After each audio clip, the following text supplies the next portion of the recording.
Hello, hello. Thank you for joining us. I am here today with Melanie Herschorn with VIP Digital Content, and she is going to tell us everything we need to know, or some of the things we need to know about using emails in our business, digital marketing, and how we can nurture our relationships with our clients and potential clients using those really vital tools. So I'll let you introduce anything else about yourself, and I'm just going to kind of rapid fire some questions at you.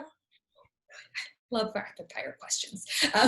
So basically I focus on blog writing, email marketing, social media, all the things that you need, all the digital marketing tools that you need to get your message out into the world, because it is not the best product or best service that gets all the accolades. It's the best known one.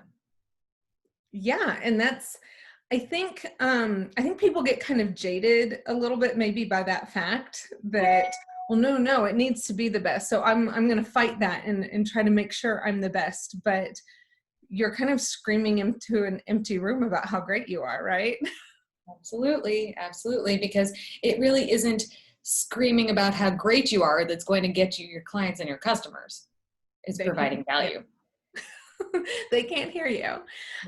Okay, so my rapid fire questions is, first thing I want to ask you about is building the email list. Whether email list is a term you've ever heard before, or if it feels like you just hear it all the time and don't even know where to start. Getting that email list, the people to send your fabulous emails to communicate to, how do you get started on that? Okay, that's a great question. So I will tell you from two different perspectives. So I grew an email list for a product-based business that I had. I started out just collecting emails through my website. So if you have a website, which I highly recommend that you do, even if it's just one page. That's what I was going to say. I was going to stop you and say, by website, you don't necessarily mean you have to have like 10 tabs and links and clicks everywhere. It's literally a site on the web, right? That's right. A site on the web. It should have some information about you. And ideally, it has a blog tab as well. And if you want, I can explain why in a couple sentences as to why blogs are important. Because in order for you to rank organically on Google, you need to keep having new words added to your site regularly, because you're not going to rewrite your about page. Right. That's just not. Or you're probably wasting a little bit of time if you are. Yeah. So having the blog not only allows you to help get your site ranked organically on Google, but it also helps when people do come to your site. It positions you as an expert in your field, because all of a sudden you have that stuff written by you that says, hey, she knows what she's talking about, or he knows what he's talking about. So we have our website. It's going to have a blog in there. Yes. How is that going to get us emails?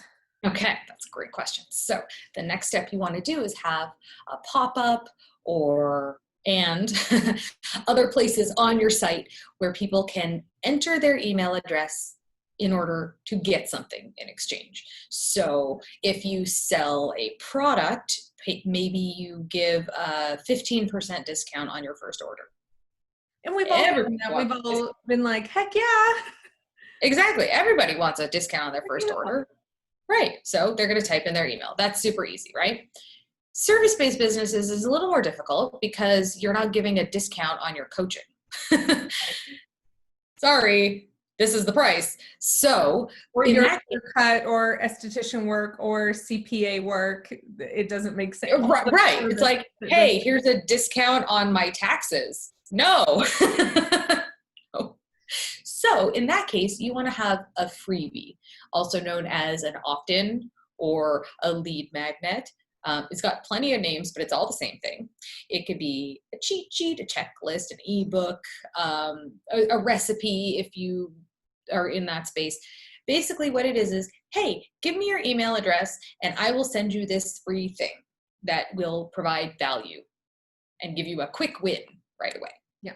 So that is another way to start getting email addresses, because oh, I'm so sorry. That is a robocall I've been getting all week. I'm just going to check my phone since that happened, because I've been getting them non-stop. And I get robo texts now too. Oh, yes, me too. Like, want to lose all that fat? I was like, how'd you know? I like it, as it turns out. But still unsubscribe. What I've started doing is typing into Google Translate, "don't call me," and then I'll text them back in whatever language I pick at the moment. So I'll text them back in Russian, the best Google Translate could do, or whatever. I just pick from amazing. Portuguese. Portuguese. Unsubscribe. So sorry, go ahead. Back to your freebie opt-in. They type in their email address, then you send it out right away. And that's how you get. So another great thing to do. So I have just been growing my new emails list, because my business is not that old. And the way I started was in-person networking. Okay. And we can't do that right now. And we may never do that again. And you know what? That's okay. Because there are plenty of other ways to do amazing networking, and it can all be done online. And as long as you have a landing page with a link where people can go and download your opt-in, you will continue to get subscribers. 3 seconds ago. That landing page, but you're telling people one-on-one, hey, use this. Okay. Yeah. Hey, I have this really great freebie. It's five tips to make a great email newsletter and a bonus content calendar. If you're interested, here's the link to download. I love that. So now you have your email list that is ideally ever growing, correct? Mm-hmm. What do you do with it? What would your first email be that you send your subscribers? Okay, well, the first email is the freebie. Perfect. And then the next email is about you. Okay. A story about you, who you are, why you do what you do, and why you are so happy that they are joining you on your mission to eradicating tax fraud, or, making sure that people don't have gray hair anymore, or whatever service or product whatever you offer in the world. Whatever you offer, you tell them a bit about you. And you can ask a question like, what's your biggest challenge with your digital marketing right now? Or what's your biggest challenge without being able to get a haircut? Or whatever it is that has to do, what's your biggest challenge with getting your taxes done? And then the next email. Automated in there with, and let me take it a little bit more elementary, because I know some of this, but I know a lot of people don't. The whole idea of communicating or using that email, I know it's new to a lot of people and a lot of businesses. So there are services out there that will automate this for you. And there's reasons, I'm just going to step in and say, from the legal aspect, there's reasons you don't want to be hand typing and hand sending these emails having to do with anti-spam laws and disclosures, being able to unsubscribe, those kind of things. What are your favorite tools for automating these, and those tools that help keep you out of trouble on those, on the laws? Okay. So first thing is, don't put somebody's email on your email list if they did not specifically tell you that it was okay. I will give you a story about this, because stories are what connect people and what make things memorable. Not long ago, I was on a Facebook group and I was chatting with this woman, and she said, please email me. And I said, sure. So I emailed her, and then she emailed me back. And then the next email I got from her was an email newsletter. Mm-hmm. And I thought, I didn't subscribe for your email newsletter. That's not cool. So it's not. And that's actually, that is actually illegal. Truly, not it that is. The cops are going to come knock at your door, but it does violate federal laws. Yeah. So I quickly unsubscribed and decided I wouldn't do business with her because that's not ethical to me. And now I'm learning that it's actually really illegal. Yeah, it's So not ethical. It feels gross. Yeah, so don't do that. so don't do that. Just don't do that. But you always want to make sure that the person is aware that they're going to be added to a list. Now, for me, I don't actually send out a lot of things where I'm selling at all. And that was going to be Most, one of my rapid fire questions, but go ahead with that yeah, because I think that's really important. mostly I just provide content and value because that's what nurturing this relationship really is all about. So that when you do have something you want to sell, people know you already. They know how great you are at what you do, and they really actually want to buy what you're selling. So there are many times you will get stuck in somebody's email campaign thing, right? You sign up for this thing, and then the next day you get an email, and then the third day you get an email, and they're already trying to sell you something.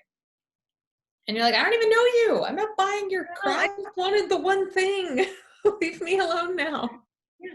But imagine if you had signed up for that thing and they sent you the free thing and then they sent you an email about themselves.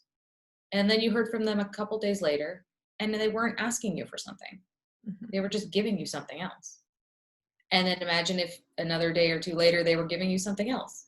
And then on a weekly basis, they started giving you more stuff. And then say like in a couple months, you're like, wow, I really got a lot out of this. And then they send you an email and says, hey, I have this program and I would love for you to consider being part of it. You actually consider it.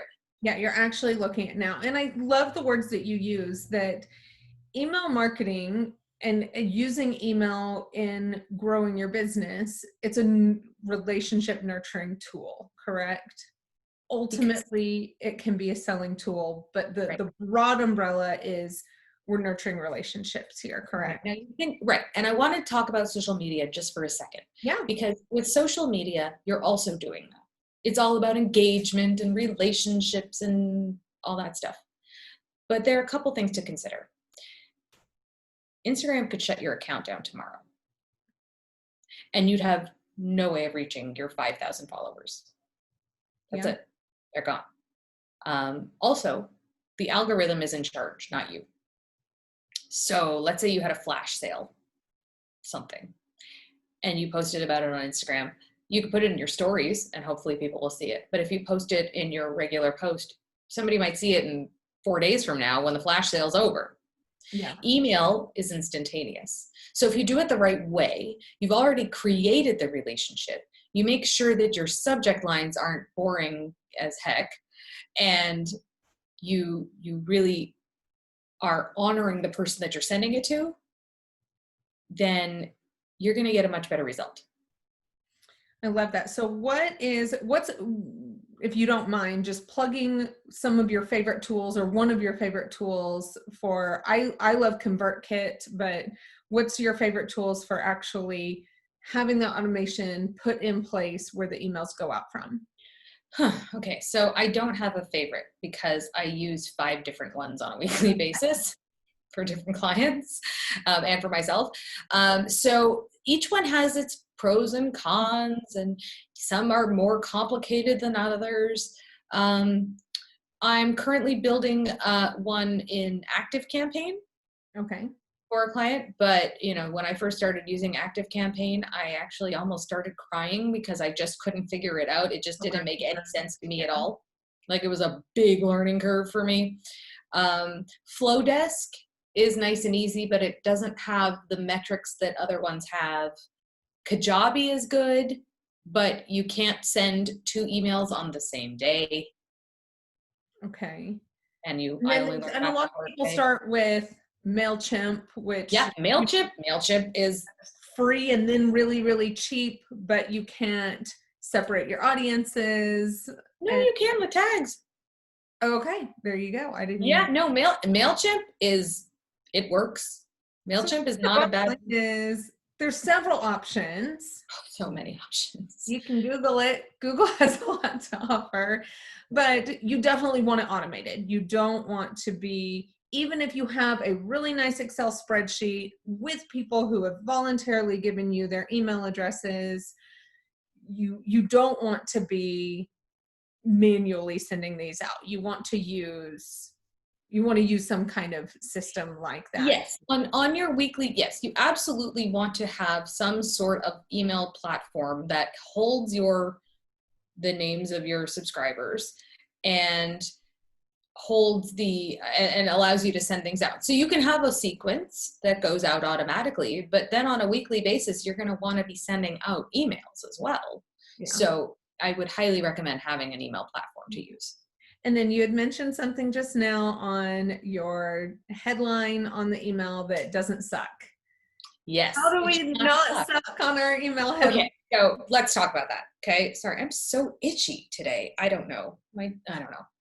A few months ago when they said not to touch our face, all of our faces got instant. Oh, itchy. I know. There's nobody. I wash my hands a dozen times, but still. So, all right, so let's talk email subject lines. So there are several ways you can do this. Sometimes when you have something as simple as an invitation to something, it really makes sense to write invitation inside. Because then people are going to be like, oh, okay, there's an invitation in here. Let me open it up. Or if you're sending, excited to. Yeah. Or if you are sending a replay of a video, write replay. Video. And then the title of the video. Yeah. Or if you're sending another video, you could write video inside. So people appreciate the clarity. Yeah. So that's one way to do it. But let's say you're sending a nurture email about something you wrote. I'll give you an example of one I wrote last night. So inside the email was all about mindset and having a positive mindset for success. So the title or the subject line of the email was, all winners have this. And that causes your brain to go, what do they have? What do they have? Tell me. What do they have? I want to know, right? It's that curiosity factor. So, and there are so many different things you could do. You could use statistics like, want to know how I made $5 million in 1 minute? I didn't do that, but if that happened, you could do that. Or I guess throw out a profession, and then we can sort of think of subject line. Okay. Let's use the CPA example. Okay, so CPA. So 5 tips to get your taxes done before tax day. Yeah. Sure, I want to know how to get my taxes done before tax day. Or what to do if the IRS comes calling. You're like, I don't know what I would do. So right. Yeah, please. And of course, inside the email, it would have to have the answer to these subject lines, but. Right. You don't want to be clickbait where you're like, 5 tips to keep the IRS away from you. And inside it's like, buy my product. That's not, then you're just going to lose people because we get so much noise. We're bombarded with so much information that people don't have the capacity to stand up for crap. Right. And that's where I think one of my last questions was, I think the senders of the email, the businesses that aren't doing it, are on the receiving end of so much of that crap. I know because I hear it. They tell me that they don't want to be that annoying person sending constant emails. You're not they don't want to be, and so they do nothing. They kind of freeze in inaction. I've been guilty of that because they don't want to be that person that people are like, oh God, this again, I don't need this. And so how do we kind of pull our minds out of that and get in that place that we know that we're really nurturing and building relationships, and and if for one person it didn't, they can just click unsubscribe, right? Exactly, and never feel bad about that. So think of the Gap. I get an email from the Gap every single day without fail. I don't even think I've ever bought anything at the Gap online. I don't know Yet, how they got my email address. I don't know. Here we are. Here we are.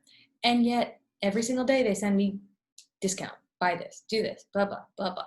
That's annoying. I still haven't unsubscribed, by the way, but that's annoying. You will not be that annoying because you are going to have a plan behind your email. You are going to have a reason to be sending it. You are going to be providing value to the people on your subscriber list. If you think it will help them, then it will, and they will be happy to have received it. So never feel like you're bothering people, because you're not. If anything, you're just going to get lost in the shuffle. That's why it's important to stand out with these great subject lines and great emails. Great content in it. So to recap the kind of DIY version that you and I talked about, you need to have a website of some form, a landing page, some kind of site on the web that has opportunities for people to sign up for your emails. And in exchange, it's kind of like this industry standard, it's customary and right to give something of value for free in exchange for that email address. That's correct. Because people know the value of their email address. We know. You don't get it for nothing. Email address. You've got to earn it. You got to earn it. Exactly. That is going to filter into some form of automated response email. Yes. Response email using one of the tools we talked about, MailChimp, ConvertKit, Flowdesk. Pick one. Don't freak out about picking one either, right? Just pick one that you feel comfortable using, because you can always switch later.